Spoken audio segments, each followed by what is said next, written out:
Oh god, this thing's dusty. This one is also dusty, but I'm not even gonna blow it off because I don't care. Oh yes! Alright, I'm way too tired to be making this video, but I'm gonna make it anyway because I don't care. So, yeah, we're catching up on the BotM Tyrannosaurs. Y'all like Tyrannosaurs? I like Tyrannosaurs. I mean, not as much as a lot of other groups of dinosaurs, but they're pretty neat.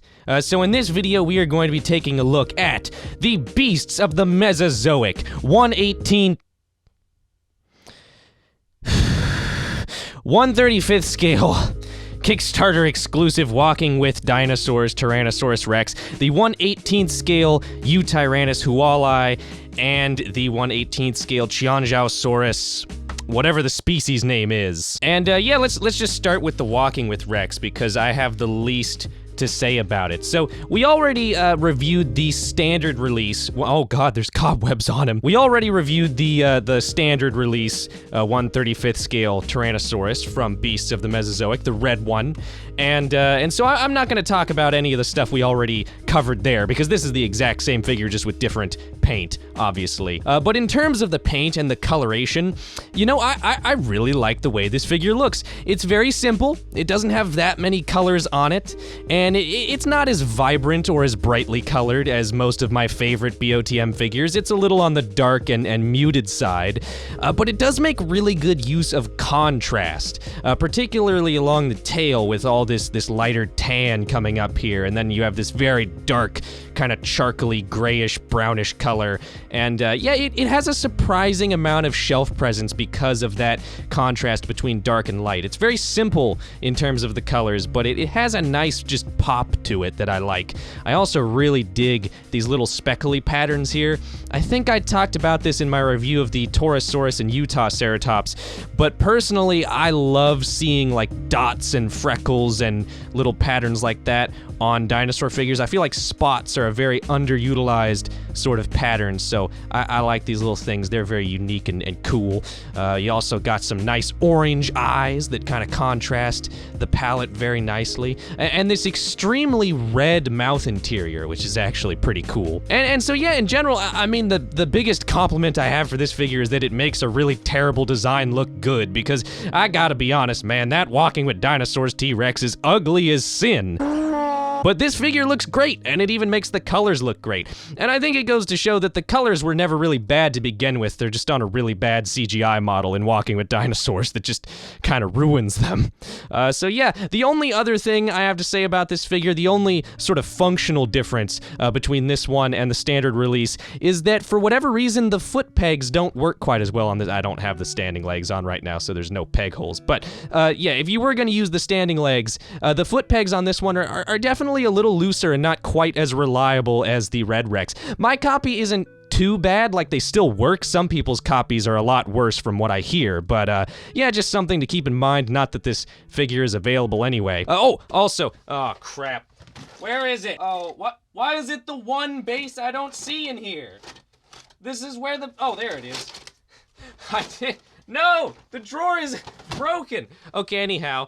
I also wanted to show off the base because the base has this really dark, kind of rocky look to it that I like. Well, of course, they're all rocky. The rocks are in the sculpt, but just paint-wise, I like the darker colors on this one. It looks very earthy and natural, and well, it is somewhat reminiscent of the final episode of Walking with Dinosaurs, so I suppose that is appropriate. All right, I think that's everything I have to say about this one. This is a good figure. I'm glad I have it. On design alone, not one of my favorites, but it's Walking with Dinosaurs and it was exclusive and I got it, and I don't regret it. It pairs very well with the subadult Triceratops, so if nothing else, it's a really expensive trike accessory. Next up, we have the Yutyrannus, which is the one I have, I think, the most to say about, it's safe to say. There's a few things to cover. There's some very weird problems with this figure, but overall, I really like it, and in fact, I like it better than either of the T-Rexes I have. So I'll save the negatives for later. Let's just talk about some of the obvious positives here. First of all, the coloration. The stellar sea eagle plus Yutyrannus is just a match made in heaven. The colors just look gorgeous. Again, much like the Walking with Rex, they're pretty simple, you know? It's mostly just white with some little bits of brown, actually a lot of brown. I don't know why I decided to say little bits, that's highly inaccurate. But yeah, this is a gorgeous looking figure design-wise. I was initially a little disappointed by it because I was hoping that the yellow would be a little bit darker and more saturated on the snout, but honestly, I think in the end it just looks really good. I mean, the stellar sea eagle has great colors, and they just work perfectly on Yutyrannus. I don't know why, that combination just makes sense for some reason, and it just looks great. It's a very pleasing design. I don't have much else to say about it, it's just good. In terms of sculpt, this one's sculpt is pretty solid. It does have a couple of minor accuracy problems, at least to my eyes. I would say the head is a little too big, and I would also say the neck is a little on the short side. Not to a super prominent degree, just when you put it up next to an actual skeletal reconstruction of Yutyrannus, that area looks a little off, but overall it's still really good, and yeah, I suppose I should address the fact that if you've been around on the channel for a long time, you probably know Yutyrannus is one of my absolute favorite dinosaurs. It's a contender for just my favorite one. It's really cool and really important as a discovery because of its integument and stuff, and yeah, it's really nice to finally have a much more definitive figure of Yutyrannus in my collection than anything I've had before. The only other figure I've ever had of it is the Safari one, which is a fine little figure, but it's not super exciting looking, and this is just an upgrade in every conceivable way. And yeah, overall the sculpt is good. The head sculpt in particular does really nail that skull shape quite well, and I like it. In terms of articulation, I would rate this one a little bit higher than the T-Rex's. It's pretty similar in terms of range of motion, but this one just kind of feels better. It's got that nice soft vinyl-y feel to the plastic, and the neck is definitely a little bit better. I popped the head off. We're spoiling talking points we haven't gotten to yet, stop it! And yeah, I mean, pretty similar range of motion to the Rex's, like I said, just a little bit smoother, and I've had a lot more fun playing around with this one, mainly because it's way more stable.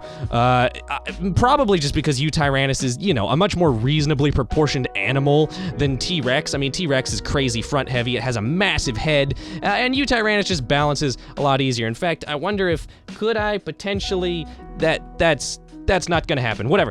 The point is, it can freestand just on its articulated legs quite well, way better than the Rex's, and certainly if you're using the standing legs, it's gonna be extremely solid. So for me, I've had way more success with displaying this one in more interesting poses, and I feel like I have a little bit more freedom with it. But as we will get to in more detail later in this video, and as you've probably noticed, I'm not using the bases or the standing legs.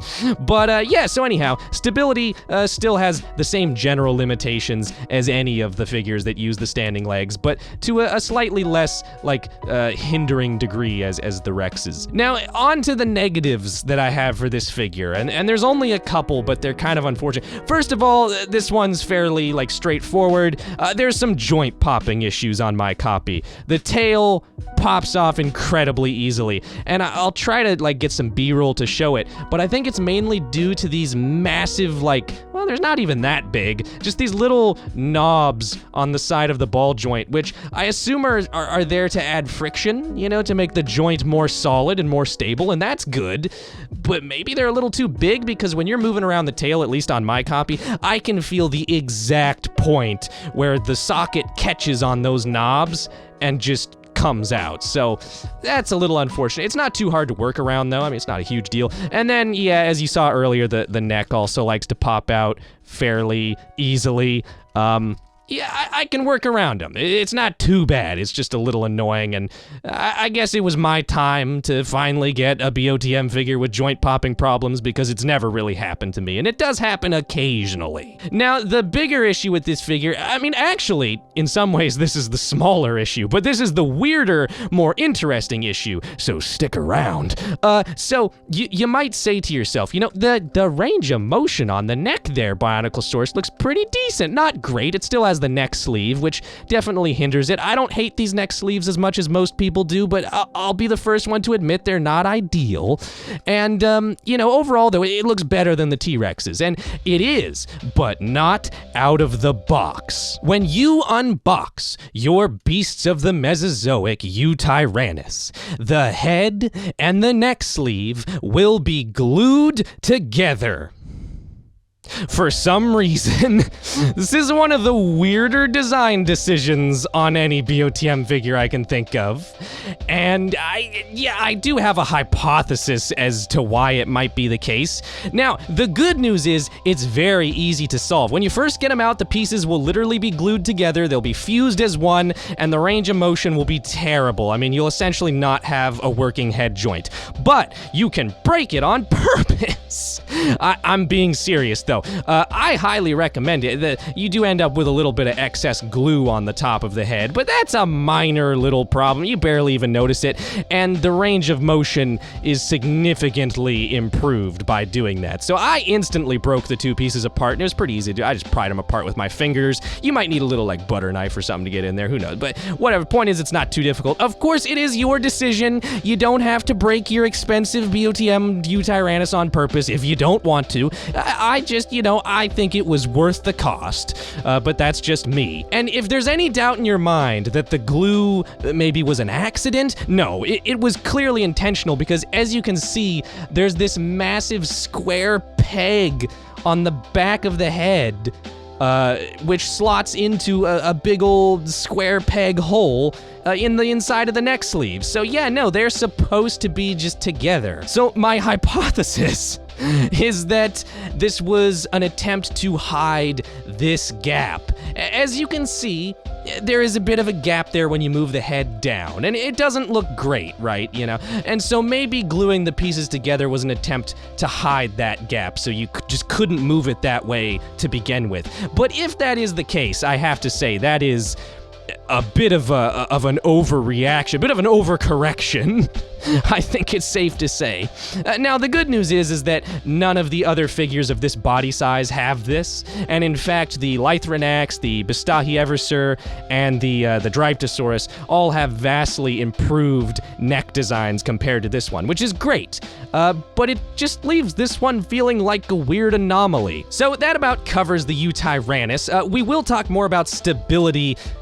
Actually, I think we're going to talk about it right now. But first, we'll summarize the Yutyrannus. I really recommend this one.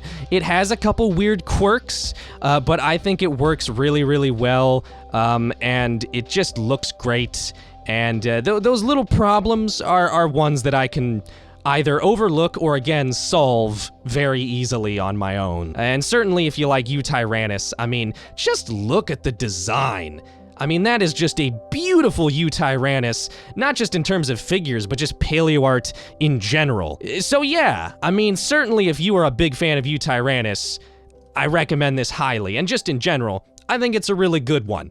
Also, I should show off the base. This one was much easier to find. The base for this one is actually just half of a 1/18th scale T-Rex's base, with a little rock added on the side. Presumably for stability and balance, so it's more solid, right? And yeah, that's a little janky, but it works fine. It's fine. It's a fine little base. My only real problem with it is that the foot peg's in the middle.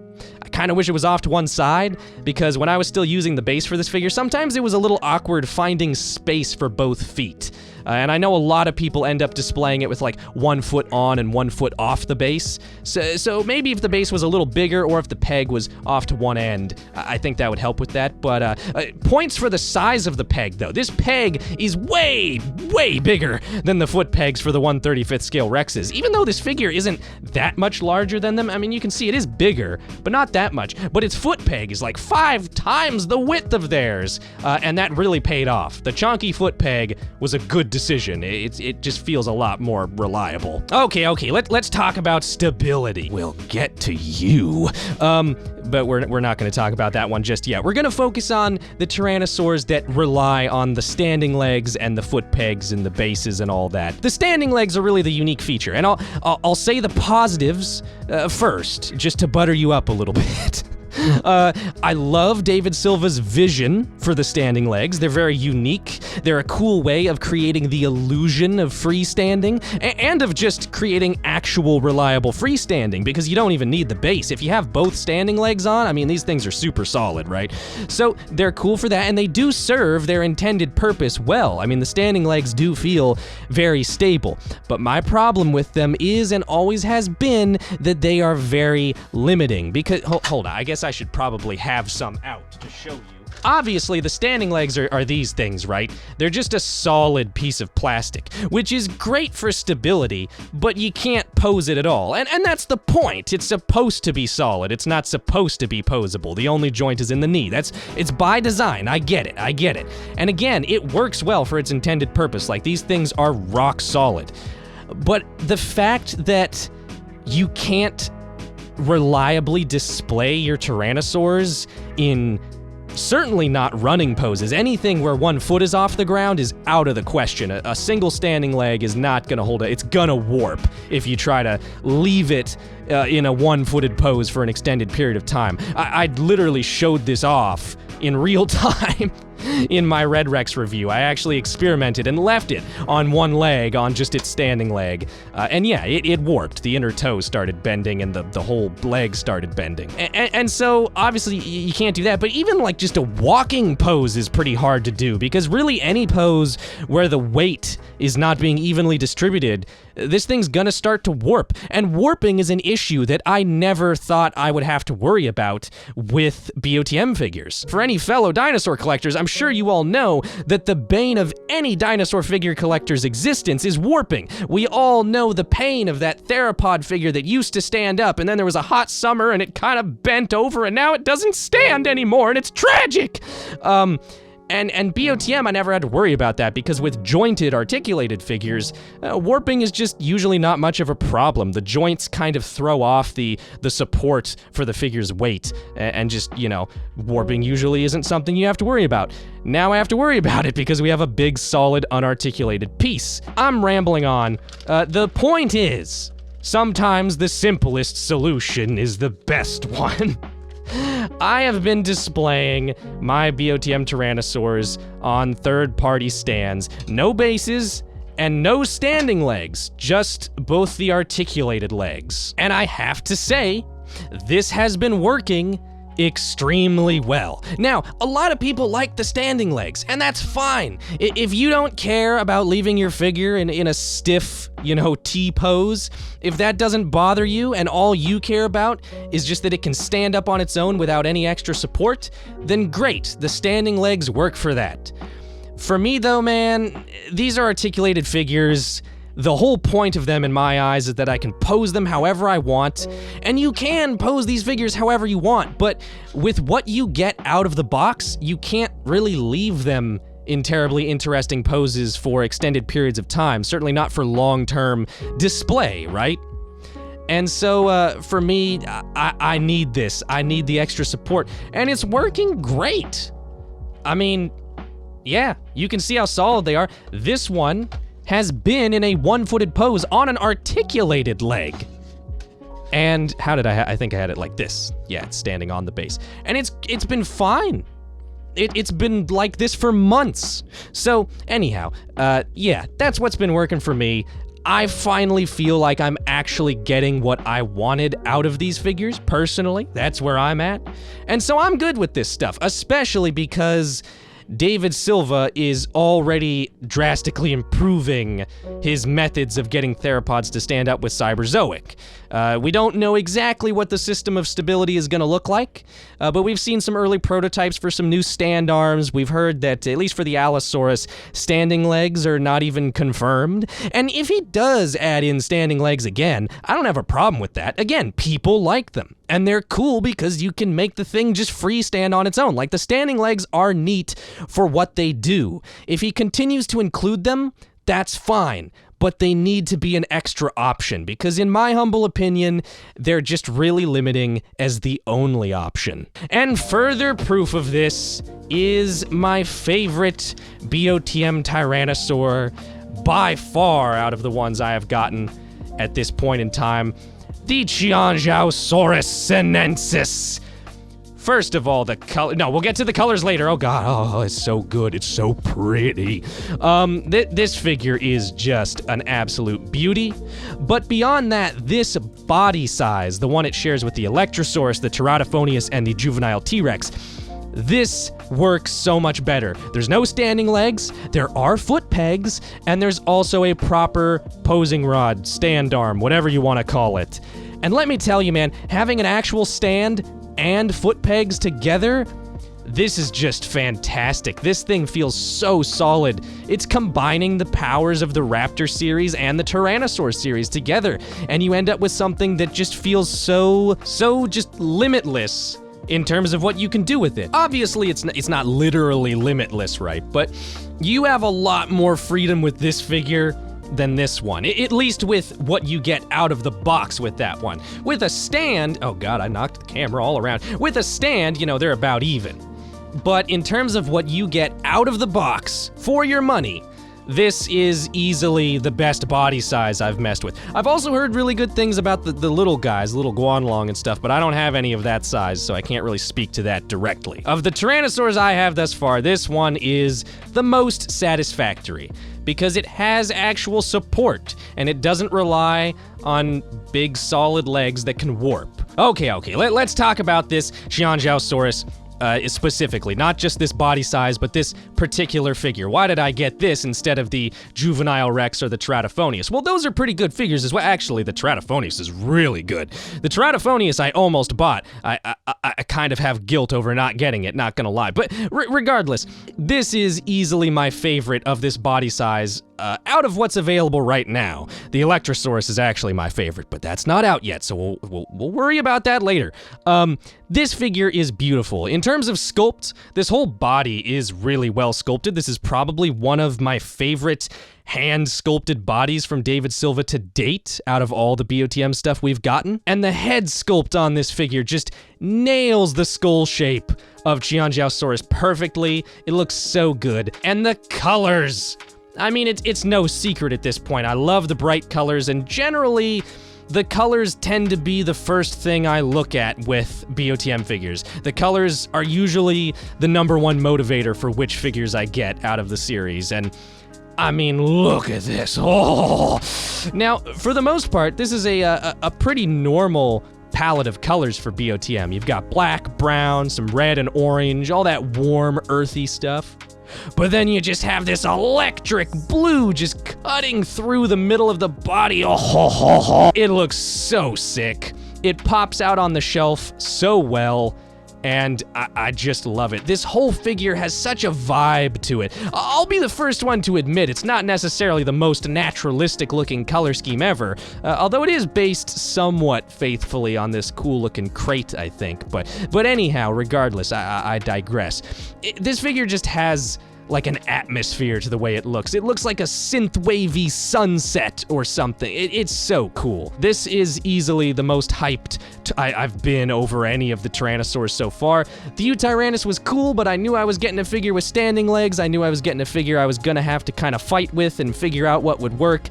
This one gives you everything you need, and I was just able to enjoy it. And it's also just by far my favorite design out of the Tyrannosaurs I have so far as well. I mean, again, I love the design of this, and I even like both the T-Rex's designs too. I mean, they look good. But these colors are just so striking, and much like something from the ceratopsians, like say the Qianzhousaurus, this is another good example, like figures such as that, of a figure where you look at it and you just have to say, where else would you find a color scheme like this outside of BOTM? I think that, also there's a couple really cool paint details. First of all, I love these stripes on the ankles. They're so like tigery and they just look really cool, and I love banding like that, especially around the legs and the ankle area. That just looks cool. And also, I'll have to take some B-roll to actually show this off, but this figure straight up has like goth dark blue eyeliner. It looks really, really cool. Okay, I think that about summarizes my thoughts on the Qianzhousaurus.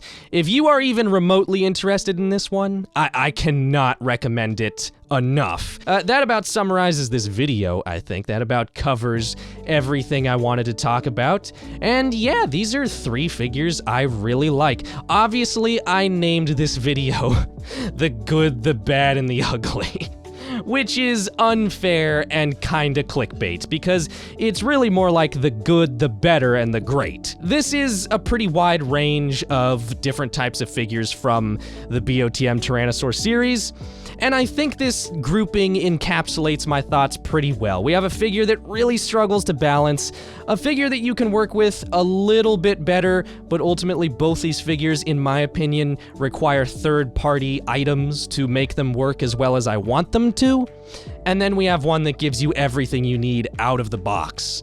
And that's kind of my summary in terms of stability. In terms of sculpt and design and paint, all 3 of them are equally fantastic. I mean, visually, this series just keeps getting better. And David Silva, one of the best things about the guy, in my opinion, is that he takes feedback really well and really quickly. Because already, with the upcoming Carnotaurus, Allosaurus, Dilophosaurus, Utahraptor, and Achillibator, all these upcoming theropods, no more ugly neck sleeves? I mean, I never thought they were ugly, but other people did. No more ugly neck sleeves for the people that hate them, and no more standing legs. Or, if there are standing legs, at the very least, they will be an additional option, and the one thing we know we're getting is an actual frickin' stand. That is about it for this video. Thank you very much for watching. Obviously, you can't buy this one anymore, but this one I recommend, and this one I highly recommend. Thank you very much for watching. Once again, as usual, you know, there'll be links in the description where you can buy these things, and I will see you all next time. Dude, I totally forgot to mention the range of motion on the Qianzhou.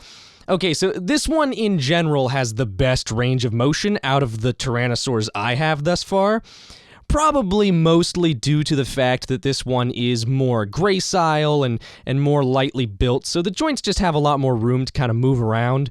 And yeah, this one is just so much fun to pose. It does have a bendy wire in the tail instead of any tail joints, which I think is reasonable given the tail's relative small size, and it works pretty well.